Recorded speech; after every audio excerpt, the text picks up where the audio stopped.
우리 민족이 흘러온 역사 가운데에 가장 수치스러운 역사적인 사건을 하나 찾으라면은 1910년 8월 29일 있었던 경술국치일 것입니다. 우리나라의 국권을 일본에게 빼앗기는 치욕스러운 날이었습니다. 이후에 35년 동안 우리 민족은 일제치하에서 여러 가지 고난과 핍박 가운데에 지내야 했습니다. 그 가운데에 교회도 고난을 받았습니다. 성도들도 여러 가지 어려움을 당했습니다. 그 35년 세월 동안에 성도들은 물론 여러 민족의 국민들 고단한 삶을 살아갈 수밖에 없었던 세월이었습니다. 이스라엘 민족 역시 70년 동안에 바벨론 포로라는 고단한 역사를 살아갔습니다.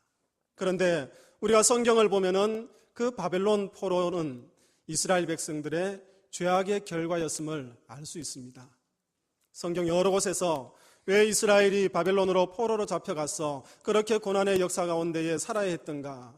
그것은 하나님을 저버리고 우상 숭배했기 때문에 하나님께서 이방 민족을 들어서 이스라엘 민족에게 채찍을 가했던 것입니다.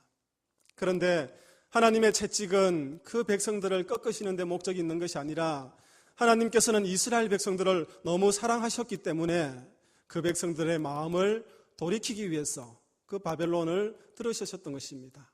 그리고 그곳에서 고난을 받으며 또 어렵게 포로 생활을 했습니다. 그런데 하나님의 마음을 이스라엘 백성들은 알았는지 몰랐는지 그들 마음속에는 빨리 이 포로 생활에서 벗어나면 좋겠다, 그렇게 생각을 했습니다. 그래서 처음 포로로 잡혀갔을 때는 1년이면 끝나겠지, 아니 2년이면 끝나겠지, 아니 3년이면 5년이면 10년이면 이 포로 생활이 끝나고 우리 고국으로 돌아갈 수 있겠지, 그렇게 이스라엘 백성들은 바벨론에서 소망을 가지고 살았는데 그렇지 않았습니다. 점점 시간이 지날수록 그 바벨론으로부터 해방될 기미는 보이지 아니하고 점점 그 백성들은 고난 가운데에 깊숙이 빠져들어가고 있었습니다. 날마다 그 포로 생활 가운데에 고단한 삶이 더해갔습니다. 그래서 이스라엘 백성들에게 있어서는 고국으로 돌아갈 수 있는 그 소망은 저 멀리 이야기임을 그들은 깨닫게 되었습니다. 그래서 소망이 끊어진 채 날개가 꺾인 새처럼 주저앉아서 이스라엘 백성들이 하고 있는 일이 무엇이냐 하면은 불평불만하는 것입니다. 여러분, 오늘 27절 말씀 우리가 읽었는데 다시 한번 읽도록 하겠습니다. 27절입니다. 야곱아, 어찌하여 내가 말하며 이스라엘아, 내가 이르기를 내 길은 여호와께 숨겨졌으며 내 송사는 내 하나님에게서 벗어난다 하느냐. 여러분, 우리가 읽은 말씀 조금 어렵죠. 그래서 제가 표준 세번역의 말씀을 다시 한번 여러분들에게 읽어드리겠습니다. 아마 이해가 조금 쉬울 것입니다. 야곱아, 내가 어찌하여 불평하며 이스라엘아, 내가 어찌하여 불만을 토로하느냐. 어찌하여 주께서는 나의 사정을 모르시고 하나님께서는 나의 정당한 권리를 지켜주지 않는다 하느냐. 아마 이제 이해가 되셨을 것입니다. 이스라엘 백성들이 하나님에 대한 불만이 있습니다. 불평을 토로하고 있습니다. 왜 그렇습니까? 이 바벨론 포로의 상황 가운데에 하나님께서 우리를 빨리 해방시켜 주시지 아니하고 우리를 외면하고 그냥 버려두셨다는 것입니다. 우리가 이렇게 고통을 받고 있는데 왜 하나님 우리를 구원해 주시지 않으십니까? 그렇게 불평불만하고 있습니다. 자기들의 죄의 결과인 줄 모르고 하나님께서 왜 해방시켜 주시지 않으셨냐고 이스라엘 백성들은 하나님을 원망하며 억울한 감정을 표현하고 있습니다. 이럴 때에 하나님께서 이사야 선지자를 통하여서 오늘 본문의 말씀처럼 하나님의 말씀을 선포하십니다. 이스라엘 백성들아, 일어나라, 일어나라, 주저앉아 있지 말고 일어나라, 내가 새 힘을 줄 것이라. 오늘 본문 말씀에서 이렇게 이야기하십니다. 그러면은 이스라엘 백성은 물론 오늘 우리가 새 힘을 얻으려면 어떻게 해야 할지 세 가지를 말씀드리겠습니다. 첫 번째, 창조자 하나님을 알아야 합니다. 여러분, 28절에서 30절 말씀 우리가 다시 한번 읽겠습니다. 28절에서 30절 말씀입니다. 너는 알지 못하느냐, 듣지 못하였느냐, 영원하신 하나님 여호와 땅끝까지 창조하시는 이는 피곤하지 않으시며 곤비하지 않으시며 명철이 한이 없으시며 피곤한 자에게 능력을 주시며 무능한 자에게는 힘을 더하시나니. 오늘 여기 보니까 이사야 선지자는 하나님께서 어떤 분인지 백성들에게 소개하고 있습니다. 읽은 긴 말씀 가운데에 저의 눈에 들어오는 단어가 이것입니다. 땅 끝까지 창조하시니. 오늘 이사야 선지자는 이스라엘 백성들에게 하나님께서는 이 우주 만물을 창조하신 창조자라고 선포하며 소개하고 있습니다. 사랑하는 믿음의 성도님들, 우리 하나님은 이 우주 만물을 창조하신 창조자이십니다. 하나님은 어떻게 하셨습니까? 자기의 형상대로 우리를 창조하셨다고 말씀하셨습니다. 우리 사람을 지을 때에 흙으로 그 사람을 빚으시고 그 코에 생기를 불어넣으시니 하나님 우리의 사람이 생명이 되었다고 이야기하고 있습니다. 이분이 바로 창조자 하나님이십니다. 사랑하는 믿음의 성도님들, 여러분들 모습 속에 하나님의 모습이 있습니다. 믿음의 성도님들, 우리가 숨쉬는 이 호흡 가운데에 하나님의 숨결이 있습니다. 우리는 하나님의 최고의 작품입니다. 하나님 역시 최고의 작가, 최고의 창조자이십니다. 오늘 이사야 선지자는 이스라엘 백성들에게 이 하나님을 소개하고 있습니다. 창조자 하나님. 그러면서 또 그 하나님의 속성 한 가지를 이야기하고 있습니다. 영원하신 하나님 여호와. 하나님을 영원하신 분으로 소개하고 있습니다. 현대어 성경에 보니까 이 영원하신 하나님을 어떻게 표현했냐면은 영원히 통치하시는 하나님. 하나님께서 이 우주 만물을 창조하시고 우리 인간을 창조하시고 거기에 머물러 계시는 것이 아니라 이 우주 만물과 우리 인간을 영원히 다스리고 통치하시는 분이라고 소개하고 있습니다. 만약에 창조로만 끝났다면은 그 하나님은 우리에게 보잘것없는 분으로 전락해버릴 겁니다. 그렇지만은 창조에서 끝나는 것이 아니라 이 우주 만물을 통치하시고 우리 인간을 다스리시는 그 창조자 하나님을 오늘 소개하고 있습니다. 우리가 하나님께서 우리를 통치하신다 그렇게 이야기하니까 오해할 수도 있습니다. 하나님은 우리 위에서 군림하시는 분이구나, 우리를 짓누르시는 분이구나, 그렇게 오해할 수 있습니다. 하지만은 하나님은 그러한 분이 아니라 우리를 긍휼히 여기시고 우리에게 힘을 주시는 그 하나님이라고 이야기하고 있습니다. 그러하기 때문에 하나님께서는 피곤한 자에게 능력을 주시며 무능한 자에게 힘을 더하신다고 오늘 이사야 선지자는 이야기하고 있지 않습니까? 사랑하는 믿음의 성도님들, 하나님은 피곤한 자에게 능력을 더하시는 분입니다. 하나님은 무능한 자에게 힘을 더하시는 분입니다. 그 하나님의 세심한 성격이 이사야 43장에도 잘 나타나 있습니다. 이사야 43장 1절에서 3절을 보면은 이렇게 이야기하고 있습니다. 야곱아, 너를 창조하신 여호와께서 지금 말씀하시느라. 이스라엘아, 너를 지으신 이가 말씀하시느니라. 우리를 지으신 그 창조자 하나님께서 이스라엘 백성들을 향하여서 말씀하시고 오늘 저와 여러분들을 향하여서 말씀하신다고 선지자는 분명히 선언하고 있습니다. 어떻게요? 너는 두려워하지 말라. 내가 너를 구속하였고 내가 너를 지명하여 불렀나니 너는 내 것이라. 그렇게 이사야 선지자는 선포하고 있습니다. 그리고 그 하나님은 어떤 분입니까? 우리가 물 가운데 지나갈 때도 우리를 지켜주시는 분, 강물이 우리를 덮치지 못하도록 하나님께서 지켜주시는 분, 우리가 불 가운데 지날 때도 하나님께서 그 가운데 지켜주시고 불꽃이 우리를 사르지 못하도록 하시겠다는 그 하나님을 오늘 이사야는 선포하고 있습니다. 사랑하는 믿음의 성도님들, 하나님은 우리에게 힘을 주시는 분입니다. 우리에게 능력을 주시는 분입니다. 물 가운데 불 가운데 지날 때 우리가 해를 당하지 않도록 하나님께서는 우리를 지켜주시는 보호의 하나님입니다. 이분이 우리를 지으신 창조자 하나님입니다. 우리가 새 힘을 얻으려면 이 창조자 하나님을 분명히 기억하셔야 됩니다. 사랑하는 믿음의 성도님들, 창조자 하나님을 기억하시는 여러분들 되시기를 바랍니다. 그리하면 무능한 자에게 새 힘을 주십니다. 불 가운데 지날 때도, 물 가운데 지날 때도 하나님께서는 우리를 지켜주십니다. 두 번째, 인간의 연약함을 알아야 됩니다. 우리의 연약함을 알 때에 우리는 하나님으로부터 새 힘을 얻습니다. 30절 말씀 함께 읽겠습니다. 30절입니다. 소년이라도 피곤하며 곤비하며 장정이라도 넘어지며 쓰러지되. 여기 보니까 소년이라도 어떻게 해요? 피곤하며 곤비하다. 장정이라도 넘어지고 쓰러진다. 인간의 연약한 모습을 잘 그려주고 있습니다. 하지만 우리가 앞서 본 28절의 말씀은 어떻습니까? 하나님은 피곤하지도 않으신 분, 능력이 많으신 분, 우리 인간과 하나님을 너무 잘 비교하고 있습니다.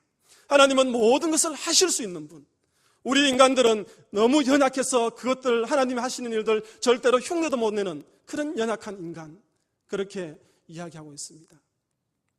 말라기 4장 3절에 보면은 외양간에서 나온 송아지같이 뛴다는 표현이 있습니다. 이 표현에 보면은 물론 이스라엘 백성들이 회복되고 치유되는 것을 상징하는 것입니다. 그런데 저는 이 말씀을 읽을 때마다 외양간에서 나온 송아지가 뛴다. 어릴 적에 그 송아지 낳는 모습을 한번 보았거든요. 어미소에서 금방 태어나서 몇 번 쩔뚝쩔뚝거리더만은 얼마나 힘있게 마당에 가서 뛰는지, 저럴 수가 있는가? 저렇게 뛸 수가 있는가? 저 송아지 그 모습 속에도 강한 힘을 우리가 발견하는데, 그런데 우리 사람을 한번 생각해 보십시오. 태어나면 어떻습니까? 처음 태어나서 잘 보지도 못하지요. 뒤집지도 못하지요. 또 몇 달 지나야 겨우 뒤집습니다. 또 몇 달 지나면 어떻게 합니까? 겨우 일어납니다. 돌이야 지나야서 이제 뒤뚱뒤뚱 걸으면서 넘어지기도 합니다. 이 모습을 보면서 부모님들은 손뼉치며 난리가 나지 않습니까? 그 연약한 인간의 모습을 보면서. 인간은 육신적으로도 그렇게 연약하게 태어납니다. 그런데 죄 앞에서 인간을 볼 때는 너무 비참합니다. 인간 앞에 그 죄가 놓여져 있을 때에 인간은 거기 앞에서 그냥 무너지는 모습을 볼 수 있습니다. 그 모습을 로마서 7장 22절, 23절, 24절에서 사도 바울이 잘 표현해주고 있습니다. 사도 바울은 로마서 7장에서 이렇게 이야기합니다. 내 속에는 두 가지의 법이 있다. 하나는 하나님의 법이 있고 하나는 죄의 법이 있다. 내 마음속에 늘 하나님의 법이 있어서 내가 죄를 지으려고 할 때에, 하나님을 떠나려고 할 때에 그러면 안 돼. 죄를 지으면 안 돼. 하나님을 떠나면 안 돼. 그 하나님의 법이 늘 막는 그 모습을 보게 된다고 바울은 고백하고 있습니다. 그런데 바울은 더 비참하고 안타까운 모습이, 그 하나님의 법이 내 마음속에 있음에도 불구하고 벌써 육신은 그 죄의 법에 따라가서 죄를 짓고 있다는 것입니다. 어쩔 도리가 없다는 것입니다. 그래서 바울이 고백한 말씀이 뭡니까? 오라 나는 공고한 자로다. 이 사망의 법에서 누가 나를 건져낼 것인가? 내 속에 하나님의 법이 있지만은 내 육신은 그 죄의 법을 따라가기 때문에 나는 이제 더 이상 어쩔 도리가 없다고 이야기합니다. 그러면서 오라 나는 공고한 자로다. 이 사망의 법에서 누가 나를 건져낼 것인가? 사랑하는 믿음의 성도님들, 우리 인간은 이렇게 연약한 존재입니다. 특별히 죄악 앞에서는 넘어질 수밖에 없는 그런 연약한 존재입니다. 그것을 안 사도 바울이 어떻게 합니까? 다 내려놓습니다. 자신의 연약함을 인정하고 다 내려놓을 때에 그 연약함을 극복할 수 있는 방법을 발견하게 됩니다. 그 연약함을 극복하게 하는 존재를 발견하게 됩니다. 누구입니까? 바로 예수 그리스도입니다. 그래서 로마서 8장 1절과 2절 말씀에 그러므로 이제 그리스도 예수 안에 있는 자에게는 결코 정죄함이 없나니 이는 그리스도 예수 안에 있는 생명의 성령의 법이 죄와 사망의 법에서 너를 해방하였습니다. 그렇게 선포하지 않습니까? 사랑하는 믿음의 성도님들, 우리의 연약함을 인정합시다. 우리의 연약함을 고백합시다. 그러면 그리스도 예수 그리스도 안에 있는 생명의 성령의 법이 우리를 죄와 사망의 법에서 자유케 할 것입니다. 그리고 우리에게 새 힘을 줄 것입니다. 세 번째, 우리는 새 힘을 얻으려면 여호와를 앙망해야 합니다. 31절 말씀 함께 읽겠습니다. 31절 말씀입니다. 오직 여호와를 앙망하는 자는 새 힘을 얻으리니 독수리가 날개치며 올라같을 것이요 다른 박질하여도 곤비치 하지 아니하겠고 걸어가도 피곤하지 아니하리도다. 여기 보니까 여호와를 앙망하는 자는 새 힘을 얻는다, 그렇게 이야기하고 있습니다. 또 다른 성경에 보니까 여호와를 소망하는 자, 주님을 소망하는 자는 새 힘을 얻는다고 이야기하고 있습니다. 그런데 여기서 여호와를 앙망하는 자는 앞에 제가 이야기한 두 가지의 결과입니다. 하나님을 나의 창조자로 고백하는 사람들, 나의 연약함, 나의 죄성을 철저하게 인정하고 고백하는 사람은 자연스럽게 여호와를 앙망하는 삶을 살게 됩니다. 그러면은 어떻습니까? 새 힘을 얻는 것이죠. 앞에 두 가지가 전제되고 이 여호와를 앙망하는 삶은 결과입니다. 그런데 31절에 보니까 아주 재밌는 표현이 나옵니다. 여호와를 앙망하는 자는 새 힘을 얻을 것인데 비유하고 있는 것이 뭡니까? 독수리가 날개침 같이 독수리처럼 새 힘을 얻는다고 이야기하고 있습니다. 여러분들에게 한 가지 여쭙겠습니다. 독수리가 날아가는 모습과 참새가 나는 모습, 그러니까 독수리와 참새의 차이점이 무엇인지 아십니까? 한번 곰곰이 생각해 보십시오. 오늘 가서 걷다가 독수리가 보이면 나는 모습을 한번 보시고 참새가 나는 모습을 한번 보십시오. 참새는 가만히 보면은 그 작은 날개로 얼마나 자기 날개짓을 열심히 하는지 모릅니다. 그러니까 참새는 자기 날개짓으로 날아갑니다. 그런데 어떤 문헌에 보니까 독수리는 처음에는 자기 날개로 열심히 날개짓을 합니다. 하지만은 높이 올라가서 어느 시점이 되면은 날개짓을 하지 않습니다. 그 큰 날개를 펴서 공기의 기류에 자기의 몸을 맡겨버립니다. 힘이 듭니까? 안 듭니까? 힘이 들지 않습니다. 독수리가 나는 것과 참새가 나는 것은 전혀 다릅니다. 참새는 자기 날개짓으로 날지만 독수리는 그 공기의 기류를 따라서 날개짓을 하기 때문에 더 높이, 더 멀리 유유히 날 수 있습니다. 오늘 이사야 선지자는 이스라엘 백성들에게 너희들이 살아가는 삶의 방식이 참새와 같이 자기의 날개를 의지하는 것이 아니라 독수리처럼 그 공기의 기류를 의지해서 나는 것처럼 너희들의 삶은 이제 너희들의 힘을 의지하는 것이 아니라 하나님의 힘을 의지해서 살아가는 삶이 되어라. 그렇게 이야기합니다. 그럴 때에 하나님께서 너희들에게 새 힘을 공급하여 주신다. 여기서 공기의 기류를 저는 이렇게 생각합니다. 우리 성도들이 성령의 기류에 우리의 몸을 다 맡기고 살아가는 것. 성령의 능력에 우리의 몸을 다 맡기고 살아가면은, 우리의 연약함을 맡기고 살아가면은 하나님께서 날마다 우리에게 새 힘을 공급하여 주십니다. 사랑하는 믿음의 성도님들, 성령의 능력 가운데에 여러분들의 모든 연약함을 맡기시기를 바랍니다. 하나님께서 새 힘을 공급하여 주실 것입니다. 말씀을 맺겠습니다. 우리는 이 한 주간 가운데에 또한 새 힘을 가지고 살아가기를 소망합니다. 하나님으로부터 그 새 힘을 공급받으시기를 바랍니다. 창조자 하나님 인정하십시오. 나의 연약함을 인정하십시오. 독수리와 같이 새 힘을 주실 것입니다. 기도하겠습니다.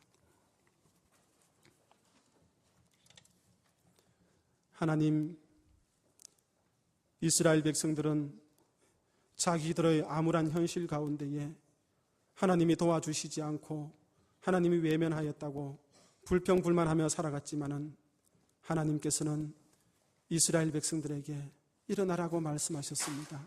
창조주 하나님을 인정하고 너희 연약함을 인정하고 여호와 하나님을 앙망할 때에 독수리와 같은 새 힘을 주신다고 말씀하셨습니다.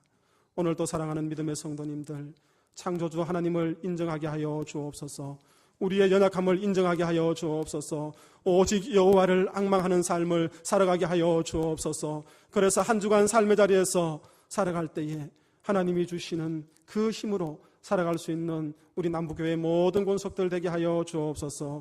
오늘 이 시간 주의 전으로 나오면서 하나님 감사 헌금으로, 주정 헌금으로, 맥주 감사 헌금으로 드리는 성도들이 있습니다. 하나님 아버지, 그 손길 복되게 하여 주시고 그 가정마다 주님께서 주님의 공급하심으로 넉넉한 삶을 살아가게 하여 주시고 이웃들과 함께 나눌 수 있는 은혜를 더하여 주옵소서. 예수 그리스도 이름으로 간절히 기도하옵나이다. 아멘.